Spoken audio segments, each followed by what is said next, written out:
Nalazimo se u prostorijama Udruženja srpskih ratnih veterana Srbije. Danas je sa nama predsjednik Udruženja iz Mladenovca, gospodin Slađan Dančetović. Recite nam kad je osnovno udruženje, koliko ima članova, koji su vam ciljevi, šta ste do sad uradili, šta vam je u planu za ubuduće? Udruženje ratnih veterani Mladenovac osnovano je 31.11.2012. godine kao deo Udruženja srpskih ratnih veterana Srbije. Udruženje broji oko 840 članova ratnih veterana, tu su još i oko 46 ratnih vojnih invalida i 6 članova porodica palih boraca. Pa ciljevi udruženja su ti, prevashodno idemo ka tome da uradimo socijalnu kartu svih članova udruženja i kome je potrebna najpotrebnija pomoć da istima pomognemo, da se ljudima na bilo koji način?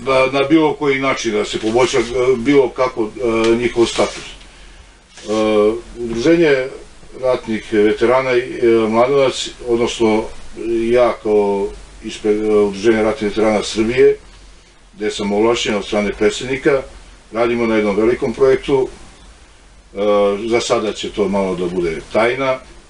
Očekujemo u toku krajem meseca da bude gotov projekat i potpisan ugovor sa nekim jakim kućama našim, gde će članovi, odnosno ratni veterani, svi učesnici koji su bili učestvovali u ratovima od 90. do 99. godine imati povlašćeniji položaj prilikom zaposlenja i još drugih nekih stvari.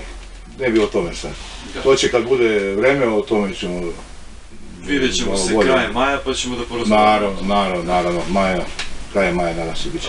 Do tada, koliko znam, sva udruženja akcentuju svoju borbu na pravljenju zakona o veteranima. To je nešto bilo u Skupštini, ali do sada nije ni prošlo do samog glasanja. Jel nastavljate dalje? Jeste, idemo ka tome, jer da li neko neće ili nema uslova da se donese taj zakon, nadamo se, došla je nova vlast, nova nada za sve nas i biće bolje. Isto reći. Da. Toliko za danas. Hvala. Hvala i vama.